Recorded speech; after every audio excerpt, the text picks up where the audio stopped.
Algunas escenas de este programa han sido recreadas. Filadelfia, Mississippi, 1964. Un tranquilo pueblo sureño cargado de tradiciones fue el blanco de una invasión.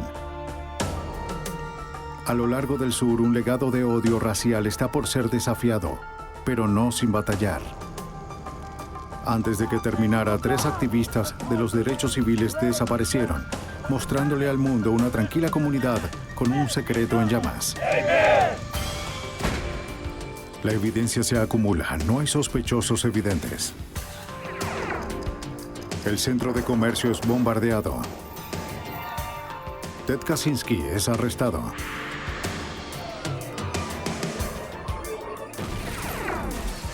Fugitivo a un prófugo. Los archivos del FBI.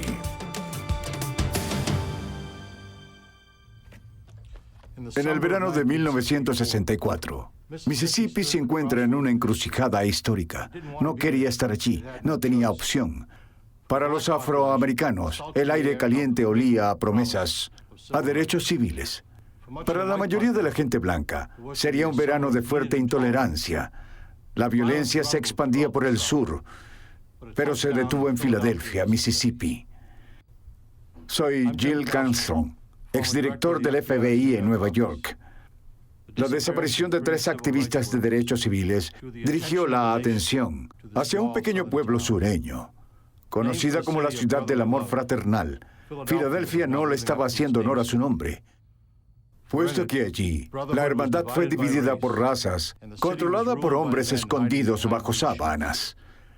Para resolver el misterio de los activistas, el FBI debió infiltrarse y exponer al imperio invisible del Klan.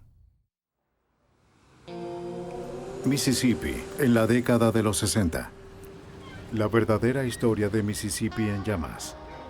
Las personas aquí eran como las de cualquier otro lugar, orgullosos de sus pueblos, firmes en sus creencias y reticentes al cambio. Pero soplaban vientos de cambio, y estos vientos llegaban desde el norte de forma implacable. En el verano de 1964, 1000 estudiantes de las universidades del norte se preparaban para ir a Mississippi para informarles a los afroamericanos sureños sobre sus derechos al voto como ciudadanos. El presidente Johnson firmaría la Ley de Derechos Civiles en julio. De manera ingenua, sería el inicio del fin de la opresión al pueblo negro. Pero las generaciones de odio no pueden ser eliminadas con una simple legislación. La acción de los estudiantes fue encabezada por COFO, Consejo de Organizaciones Federales. Era un grupo multitudinario que unió a diferentes organizaciones con la intención de luchar por los derechos civiles de los afroamericanos. La misión se llamó el Proyecto de Verano. De acuerdo con Joe Sullivan, agente del FBI para ese momento, los locales no lo llamaban de esa forma. Las personas de Mississippi pronto comenzaron a llamarla la invasión de verano de Mississippi, la cual se acercaba y la estaban esperando bastante disgustadas. Ese fue el origen del problema. Mientras la invasión se acercaba, las personas se preparaban para enfrentarla. En el día, la vida seguía igual que siempre, y las personas rumoreaban acerca de las desgracias que estaban por llegar. Pero al caer la noche, las palabras se convertían en acciones, y el Ku Klux Klan, el imperio invisible, comenzaba a despertar. No permanecería invisible por mucho tiempo. Los activistas de derechos civiles enfrentándose en Ohio sabían que sus esfuerzos serían confrontados con violencia y terror, pero no tenían idea de qué tan lejos iría o qué tan rápido se intensificaría. Para COFO, Mississippi, con una larga historia de marginación y gran odio racial, era el blanco más difícil de cambiar y el mayor premio.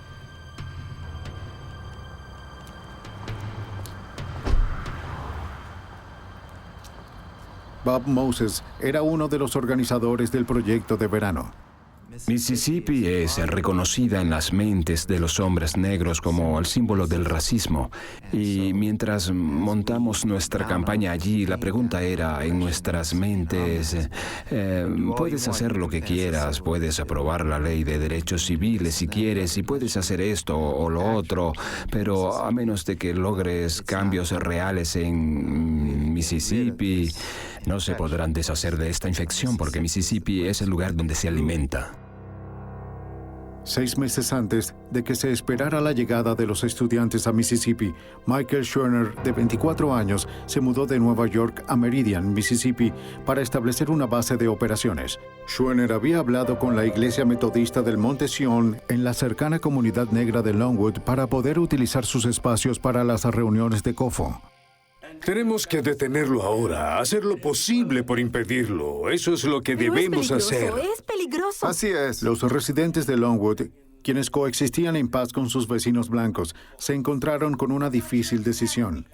Los miembros de la iglesia debían comparar los beneficios de la causa de los derechos civiles con las preocupaciones por su propia seguridad. Cuando terminó la reunión, seguían sin llegar a un acuerdo. ¡Vamos, muévanse! Pero el clan decidió por ellos. Varios miembros de la iglesia, incluyendo mujeres, fueron golpeados. ¡Aléjense! ¡Aléjense! ¡Aléjense de mí! ¡Aléjense de mí! ¡Oh! ¡Oh! ¡Oh!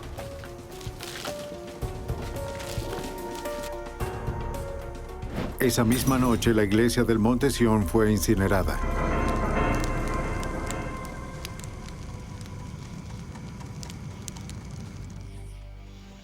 Aunque el incendio nunca fue investigado por las autoridades de la localidad, el FBI abrió un expediente del incidente. Llevaban un registro de las posibles violaciones de leyes federales, las cuales estaban bajo su dominio. Sabían que una vez que llegaran los estudiantes, el verano prometería ser largo y acalorado.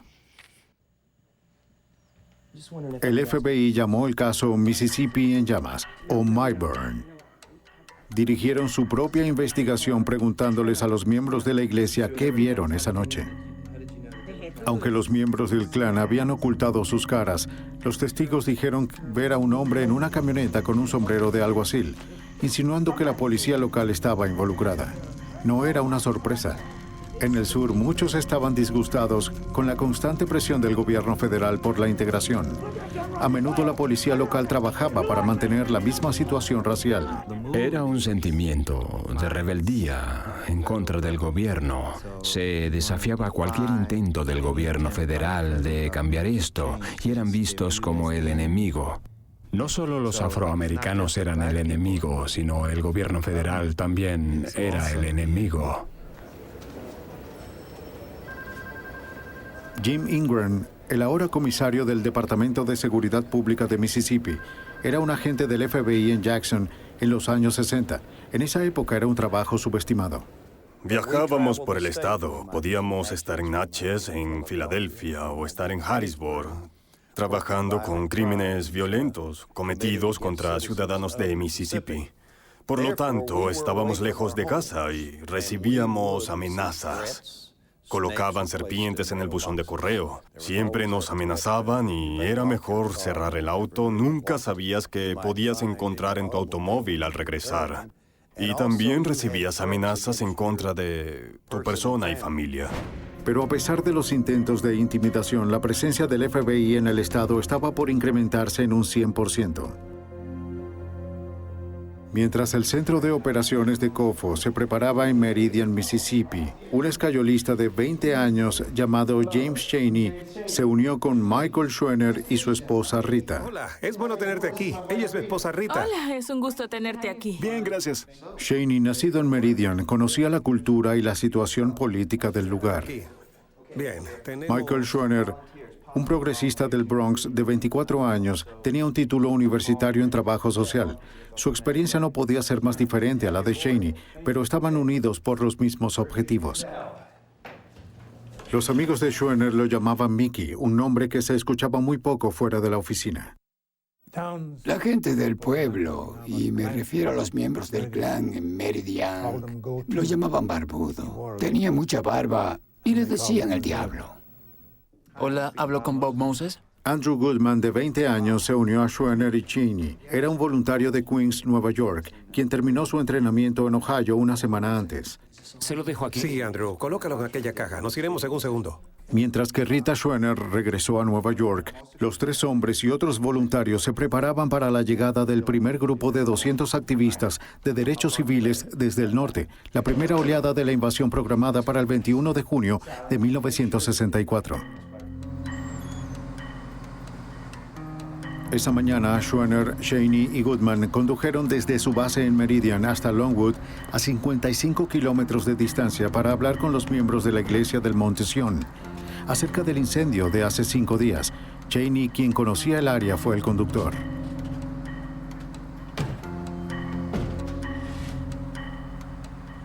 Como líderes de la lucha por la libertad, los hombres sabían que podría haber problemas. Sus reglas eran incuestionables: permanecer en las calles principales, cooperar con las autoridades y nunca viajar de noche. Planeaban regresar esa misma tarde. Schwerner le pidió a su personal que llamara a la oficina COFO en Jackson si no se contactaban antes de las 4 de la tarde. Nunca los contactó.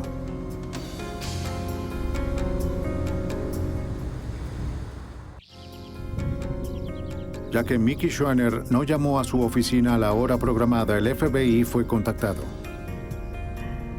A su vez, contactaron a las autoridades locales para saber si alguien había visto a Schwerner, Cheney y Goodman. Oiga, ¿qué hace, oficial? No me hable de esa forma. Alguien los vio. De acuerdo con el delegado Cecil Price del condado de Neshoba, el trío estaba regresando de Longwood esa tarde cuando los detuvo a las afueras de Filadelfia, Mississippi, a 60 kilómetros de Meridian.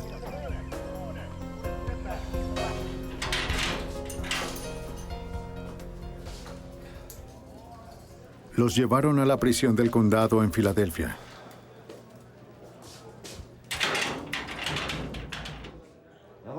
Cheney fue multado por exceso de velocidad. Los otros fueron detenidos por el incendio de la iglesia del Monte Sion. ¿Qué saben de eso? Nada, oficial. Encerraron a Cheney en una celda para prisioneros afroamericanos.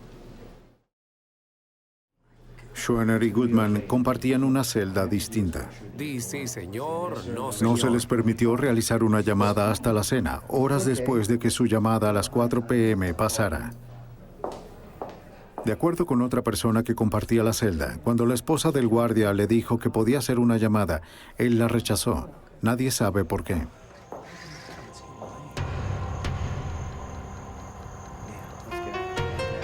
Eventualmente, luego de que Schwerner pagara los $20 de fianza de Cheney, el delegado Price los dejó en libertad. Eran las 10:30 de la noche. Quiero estar de vuelta en Filadelfia. Nadie sabe qué pasó después.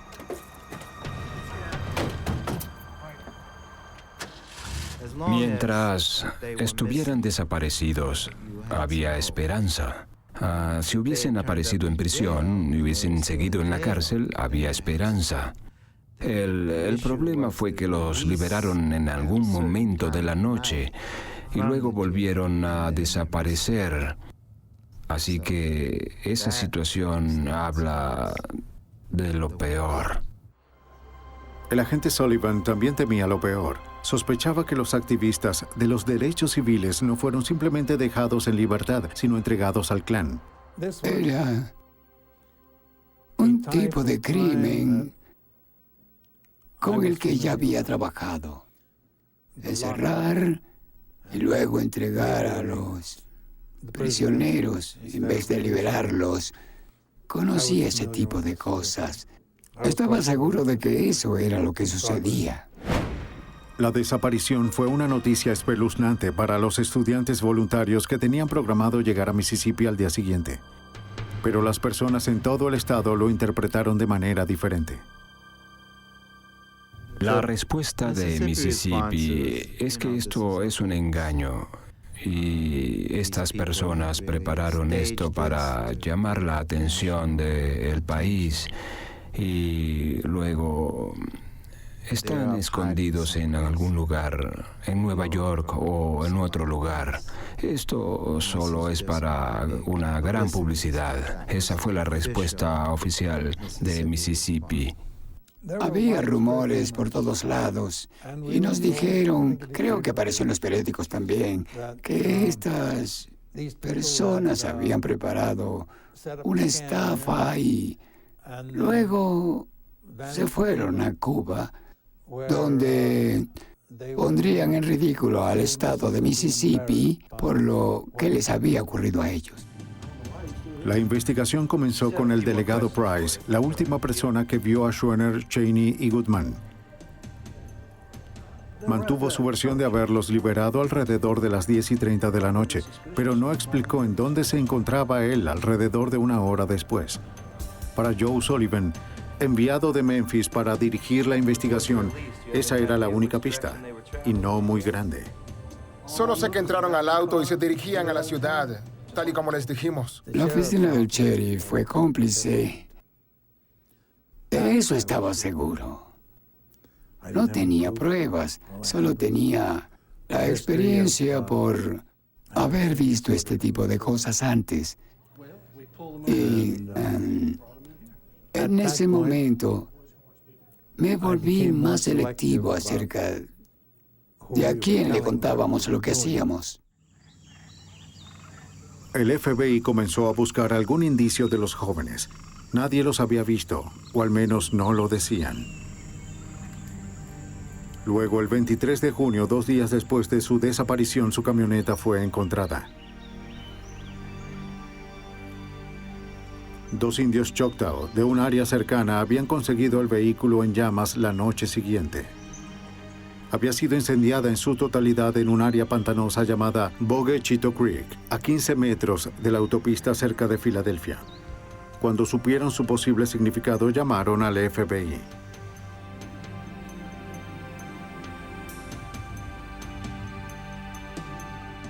El agente especial Jay Cockram fue enviado desde Washington.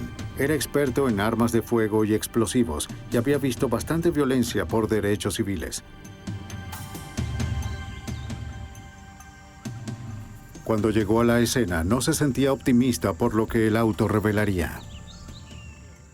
Al examinar el vehículo incendiado, buscamos alguna evidencia de restos humanos.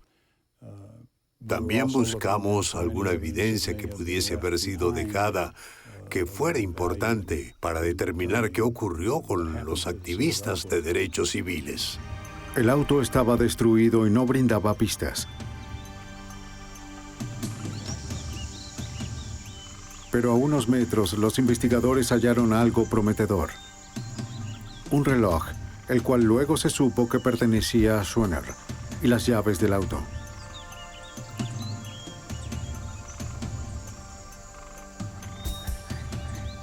El reloj se había detenido a las 12:45. No tomó mucho tiempo para que se supiera la noticia del descubrimiento. Las noticias se esparcieron por las radios de la policía poco tiempo después de que se recuperara el vehículo y también por la prensa, los vecindarios, la radio y todo lo demás. Y comenzamos una gran búsqueda en Bogue Chitto y no fue fácil. Para los incrédulos, el descubrimiento del auto reforzaba la idea de que era una farsa. Pero de manera extraoficial, las esperanzas de encontrarlos con vida se habían desvanecido. Desde el inicio era obvio que no nos iríamos hasta localizar los cuerpos. El señor Hoover ni el público lo permitiría. Encontraríamos sus cuerpos sin importar el tiempo. El agente Sullivan contactó al director J. Edgar Hoover para pedir refuerzos. Les dije que creían necesitar al menos 25 hombres de inmediato, pero pensé en que necesitaría mucho más si ocurría de la manera que yo temía que sucediera y dijo, ¿de qué estás hablando? Y dije, bueno, necesitaré 100 hombres. Y él dijo, están en camino. Debemos ser rápidos, ¿de acuerdo? Pronto los 100 agentes, apoyados por los estudiantes, se dirigieron a Filadelfia para buscar a Cheney, Schwerner y Goodman. Bien, chicos, vengan. Iremos por aquí.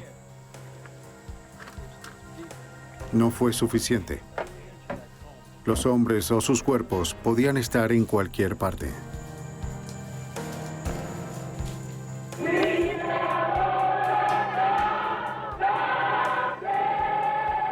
A pesar de las angustiantes condiciones del caso, los estudiantes voluntarios se dirigieron al bastión del Viejo Sur para registrar a los votantes afroamericanos. Dixie luchó con todo lo que tenía.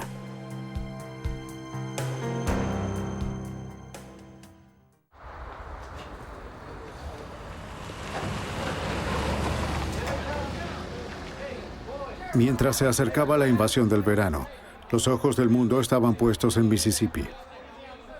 En el condado de Neshoba, el delegado Price y el sheriff Lawrence Rainey rechazaban a la prensa. Sentían que la desaparición de los 3 activistas de derechos humanos no merecía la atención que estaba recibiendo. Pero la búsqueda continuaba. 400 marineros de la estación aeronaval de Meridian fueron obligados a buscar, haciéndolo en turnos rotativos. Se exploraron bosques, se inspeccionaron ríos. El FBI recibió noticias de que el cuerpo de un hombre negro había sido encontrado en el río Mississippi, cerca de Vicksburg. Fueron a investigar.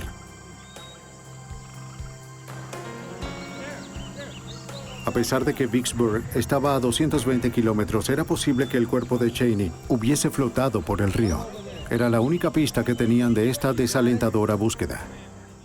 Descubrimos que en realidad que este cuerpo no era de ninguno de los activistas desaparecidos.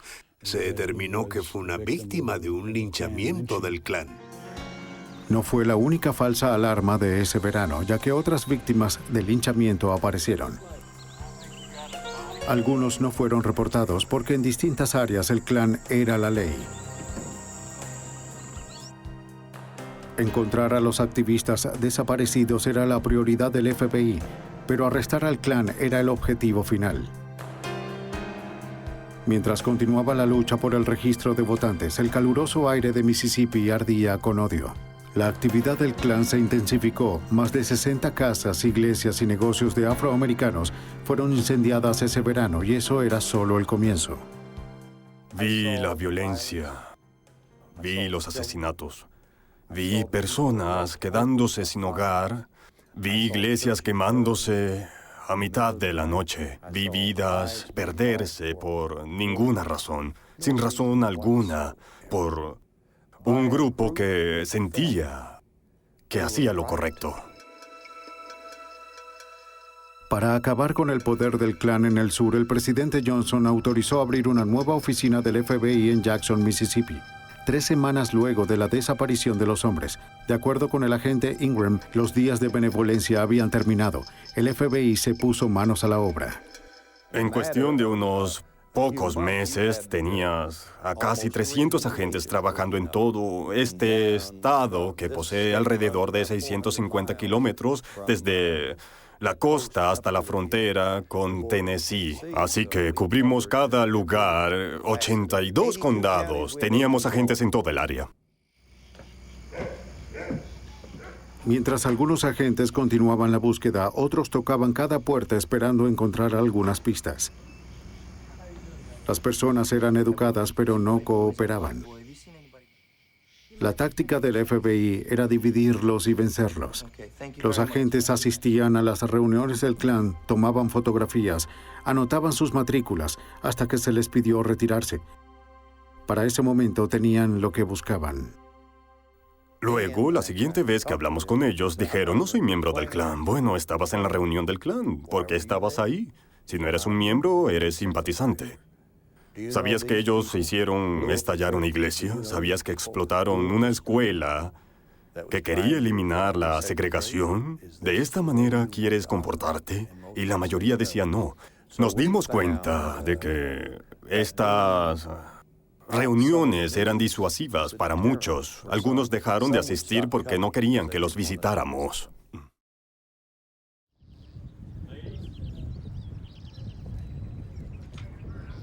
Otros debían ser más persuadidos. A cada agente se le asignó un miembro del clan para vigilar desde la distancia. Si un bombardeo u otro acto de violencia ocurría, era tarea del agente llamar a ese miembro para conocer su paradero. En poco tiempo, se cansaron de ser levantados de sus camas a las 3 de la mañana, cuando se cometía un crimen a 4 condados de distancia. Pero después de un tiempo, sus esposas dijeron, oigan, ya no quiero esto, mis hijos no quieren esto. Y antes de lo esperado, podías hablar con ellos y entendían de dónde venías. Lograbas conocerlos por su primer nombre.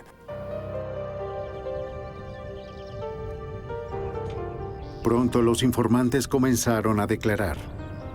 Algunas eran esposas con historias que contar, otros eran miembros del clan, afligidos por la culpa, quienes pudieron brindar un poco de información lejos del alcance de sus curiosos vecinos. Para incentivarlos un poco más, las organizaciones religiosas y de derechos civiles traían dinero para pagarles a los informantes.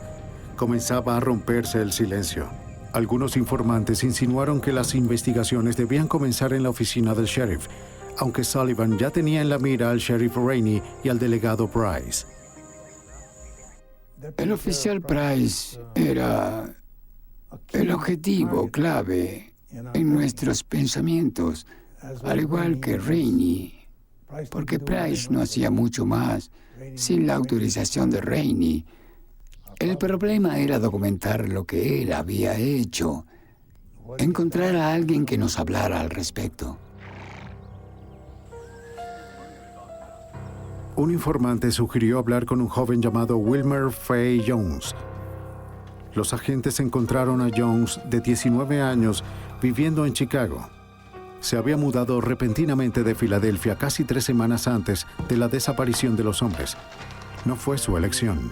Me dijeron en el pueblo que este lugar... Les contó que sus problemas comenzaron el 1 de junio cuando se dirigía a una tienda en Filadelfia para arreglar su anillo de graduación. La mujer detrás del mostrador estaba reticente, pero tomó su anillo para arreglarlo.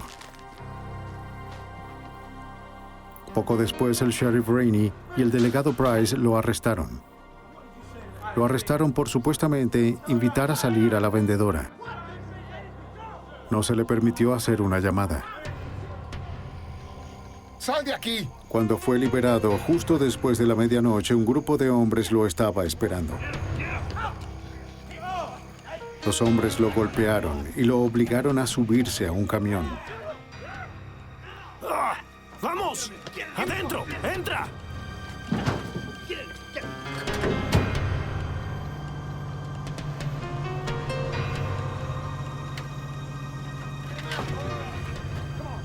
Los justicieros lo llevaron a un lugar apartado.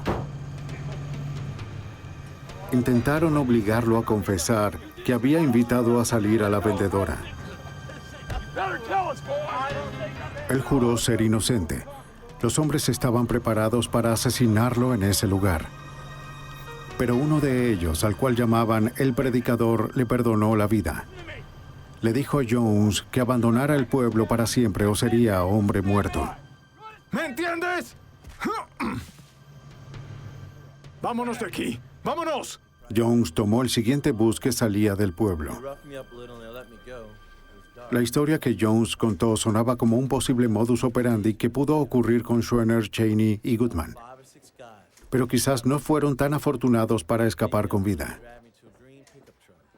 Ahora teníamos evidencia adicional de lo que ocurría con las personas que eran llevadas a prisión de forma ilegal y eran desechadas de una forma u otra. Si ya había sucedido una vez en el condado de Neshoba, seguro que ocurriría una vez más.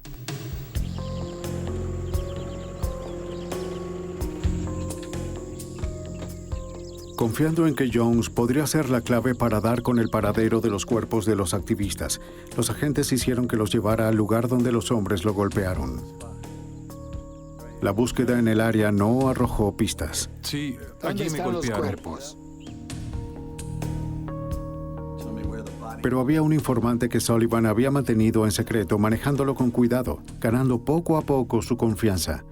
Sí, su identidad no será revelada. Él habló con la condición de permanecer en el anonimato. Su identidad sigue protegida incluso hasta el día de hoy, ya que aún su vida podría correr peligro. Solo se le conoce como el Señor X. Si alguien aún consideraba que la desaparición de los 3 activistas era una farsa, su opinión estaba por cambiar. El informante estrella del FBI estaba por hablar. El 31 de julio de 1964, el señor X accedió a hablar con el agente Sullivan.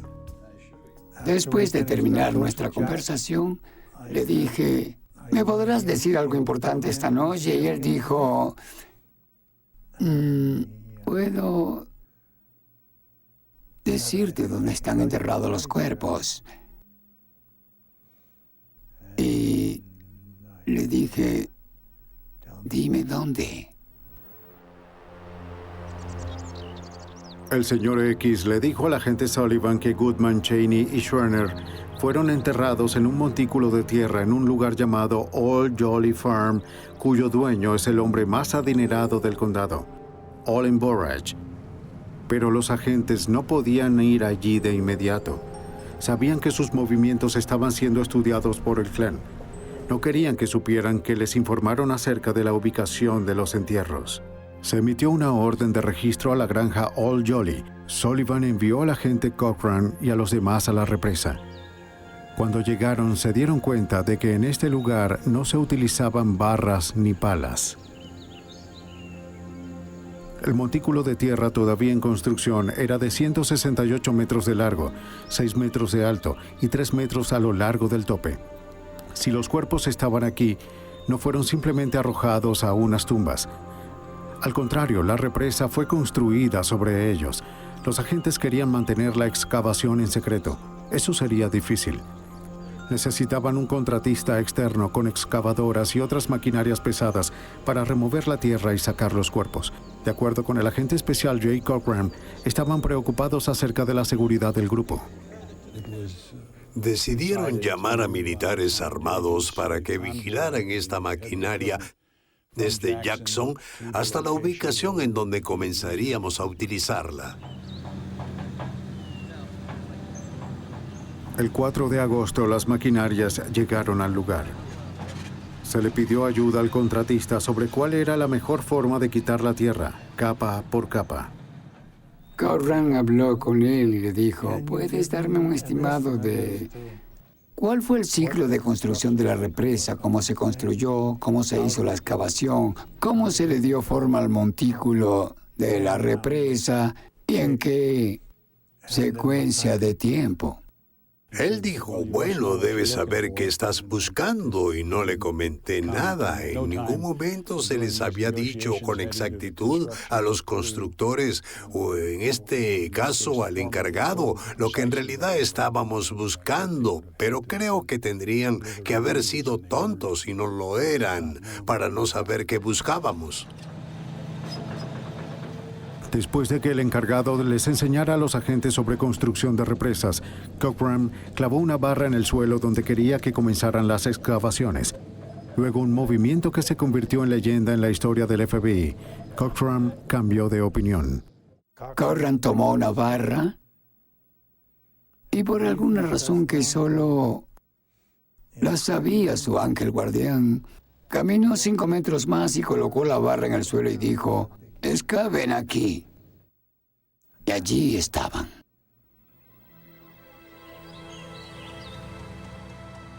El trabajo comenzó a las 8:30 de la mañana. Progresó con lentitud.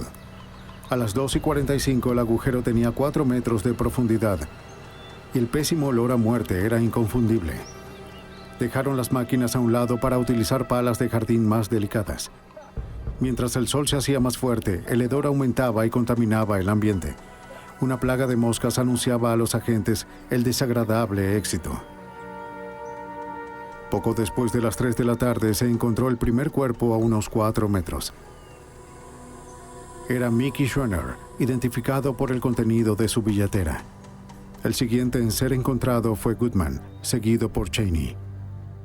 Es muy difícil de describir. Quizás es la experiencia más triste que alguien puede vivir. Es una ilustración gráfica de la crueldad de un hombre hacia otro.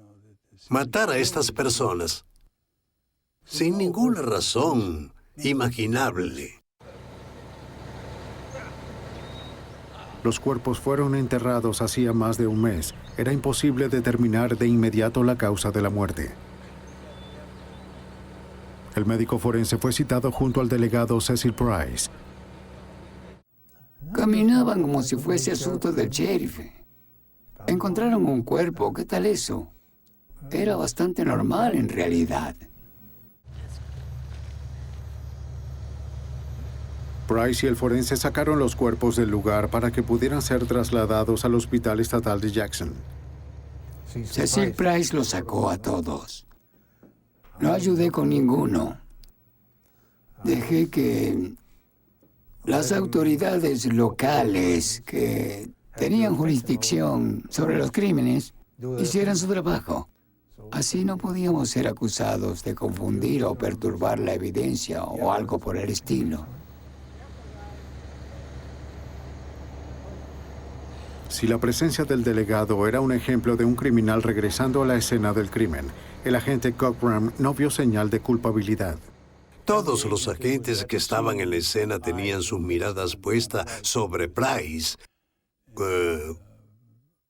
Sé que no noté ni una ligera reacción emocional y creo que ninguno lo notó. Las autopsias se realizaron en Jackson. Les habían disparado a los 3 hombres. A Schwerner y a Goodman le dispararon una vez, a Cheney 3 veces. Un material duro y rocoso fue extraído de la mano derecha de Goodman. Lo que sea que sucedió esa noche, el material mostró que la pesadilla de Goodman no terminó con una bala. Tras unos análisis del material realizados posteriormente en el laboratorio, se determinó que era un polvo similar del maquillaje o relacionado al componente de arcilla presente en la tierra de la represa.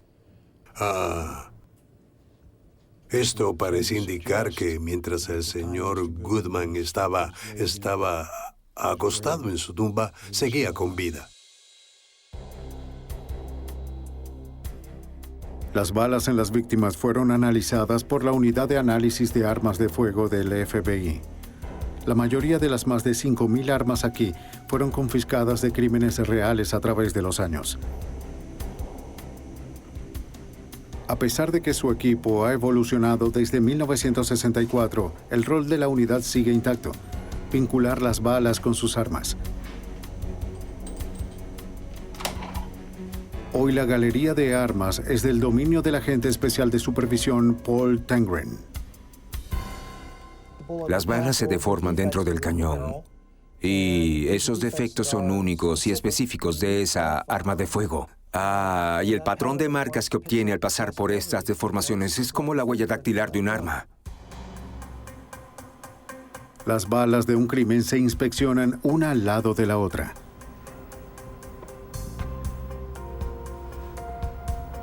Si fueron disparadas con la misma arma, el microscopio de comparación crea una imagen continua de las marcas en ambas balas.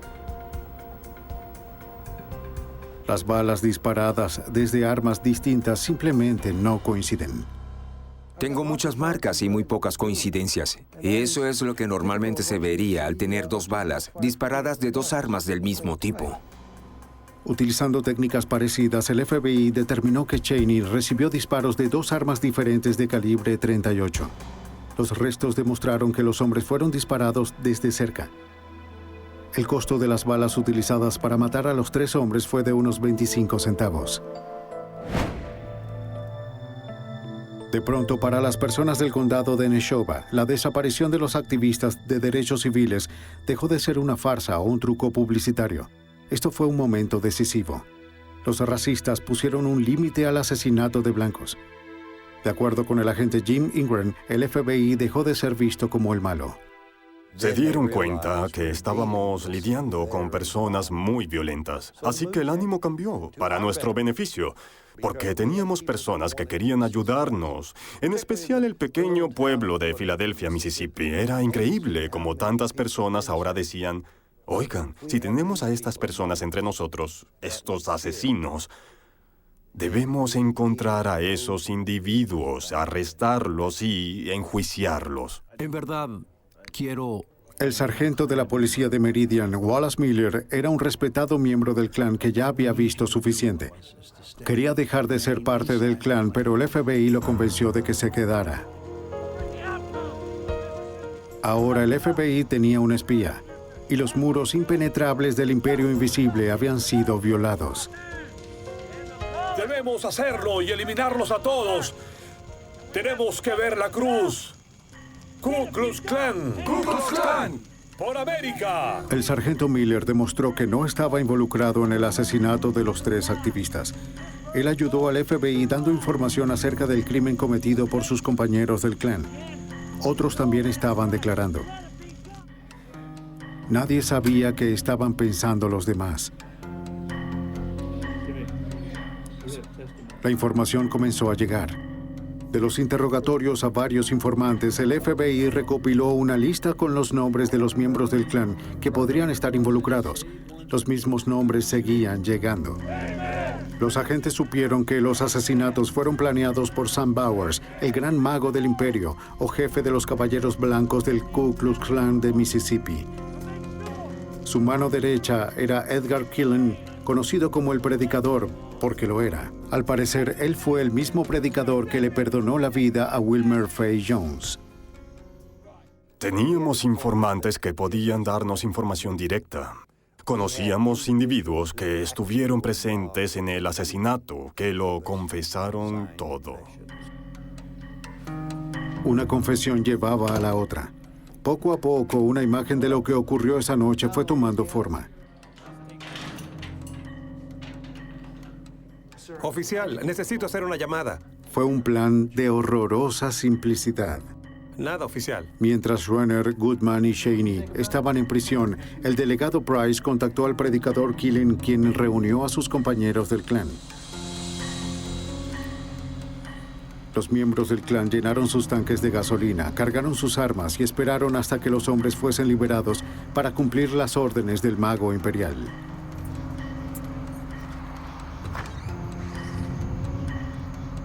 Cuando los 3 activistas fueron liberados a las 10:30 de la noche, el clan estaba listo. Debemos regresar rápido.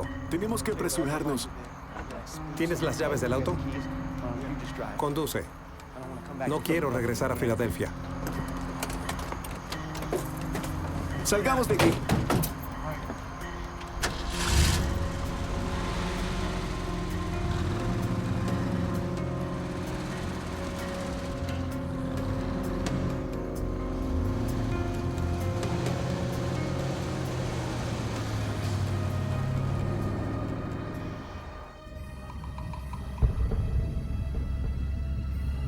No muy lejos de Filadelfia, debieron notar unas luces en su espejo retrovisor que se acercaban a alta velocidad.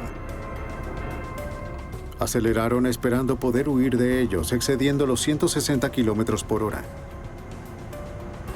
El auto de uno de los perseguidores se averió, pero 2 persistieron. La patrulla del delegado Price era uno de ellos. Encendió las luces intermitentes.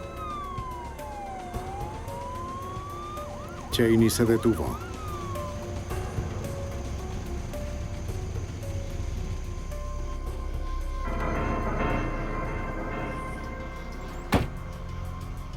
¡No he terminado contigo! El delegado Price arrojó a Cheney de la camioneta. ¡Sal de allí! ¡Vamos! ¡Silencio! Desearás no haber estado aquí, muchacho. Tú me hiciste perseguirte, tú. Schroeder y Goodman fueron llevados a la parte trasera del auto. ¿A dónde vas? Mientras Cheney intentaba seguirlos, Price lo golpeó con su garrote y lo metió en su auto.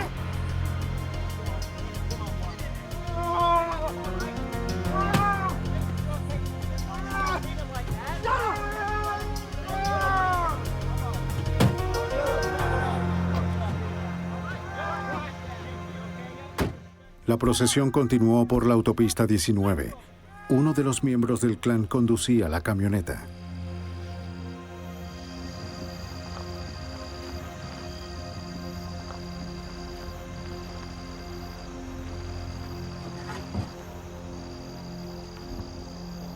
Los asesinatos ocurrieron con rapidez.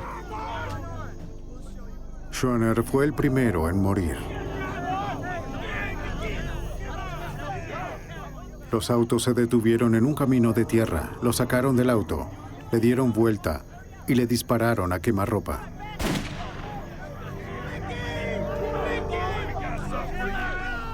Goodman fue asesinado de la misma forma. El último fue Cheney, asesinado por 2 hombres.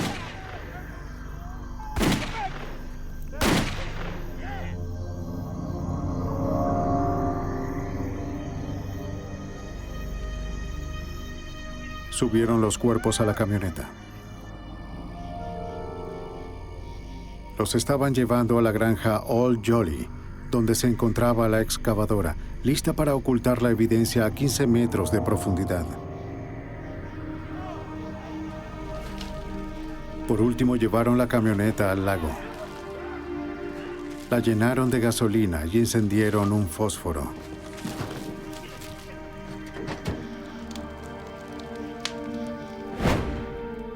El 25 de noviembre, el FBI anunció que conocía a los asesinos de los 3 activistas. Pero los cargos por asesinato estaban bajo la jurisdicción estatal, no federal. El FBI solo podía esperar que los condenaran por violación a los derechos civiles. Sabían que Mississippi no los condenaría por asesinato. Más de 5 meses después de los asesinatos, 19 hombres fueron acusados de conspiración criminal y oprimir e intimidar a los activistas para que no defendieran sus derechos constitucionales.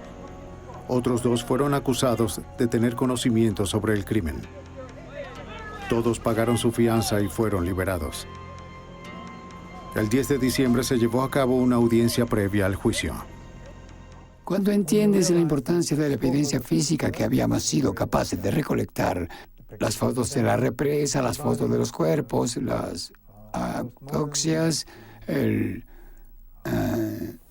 auto incendiado, entre otros, teníamos enormes cantidades de evidencia circunstancial para registrar las confesiones. Así que era un importante caso el que resolvimos y fuimos afortunados de tener a 2 fiscales sobresalientes. Consideramos que la evidencia era extraordinaria, pero también sabíamos que eran momentos difíciles para Mississippi, que no todo el mundo pensaba como nosotros. El juicio del gobierno federal estuvo mal casi desde el comienzo. Durante la audiencia, el juez se negó a firmar confesiones o testimonios escritos por parte de los principales testigos. El gobierno insistió en el caso y el 11 de enero el gran jurado condenó a 18 hombres, incluyendo al oficial Rainey y al delegado Price. Pero los cargos pasaron de ser delitos graves a delitos menores. El caso perdió fuerza hasta 1966, cuando la Corte Suprema de los Estados Unidos decretó que podían aplicarse cargos por delito mayor. 3 años después de los asesinatos, el 9 de octubre de 1967, el juicio se llevó a cabo en la Corte Federal de Meridian. Durante 10 días el país esperó el veredicto. Pero no hubo ninguno. No hubo acuerdo en el jurado. Y de inmediato, las personas que se encontraban dentro de la corte de Meridian, Mississippi, comenzaron a reír y abrazarse con alegría diciendo, «Oigan, ganamos». No llegaron a un acuerdo. El juez dijo, «No, ustedes van a regresar». Y regresaron para seguir deliberando.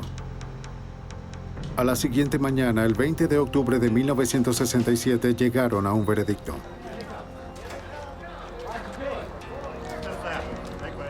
De los 18 hombres acusados, 8 se encontraron culpables por violación a los derechos civiles, incluyendo al mago imperial Sam Bowers y al delegado Cecil Price. Se necesitaron más de 3 años para que se hiciera justicia, aunque al final se aplicara a medias. Bowers recibió la sentencia más severa, solo 10 años. Cecil Price recibió 6 años. El oficial Rainey y el predicador fueron absueltos. Ninguno de los hombres acusados fueron juzgados por asesinato.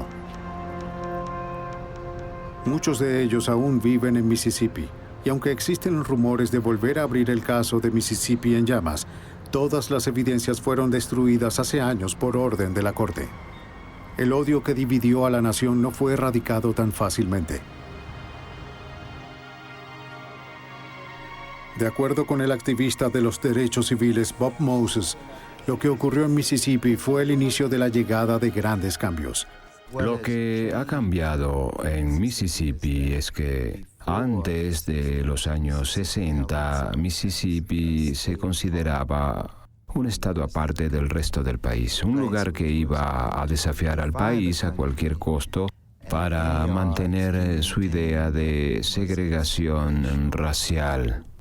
Y ahora es justo igual al resto del país, por lo que Mississippi se volvió como cualquier otro estado de este país. Las donaciones ayudaron a reconstruir la iglesia del Monte Sión. Se convirtió en un homenaje para los hombres que vinieron acá esperando hacer la diferencia, y quienes tuvieron éxito de manera que nadie anticiparía. Mickey Schreiner y Andrew Goodman fueron enterrados en Nueva York. La tumba de James Chaney está en las montañas a las afueras de Meridian, donde quedó marcado el odio de los vándalos.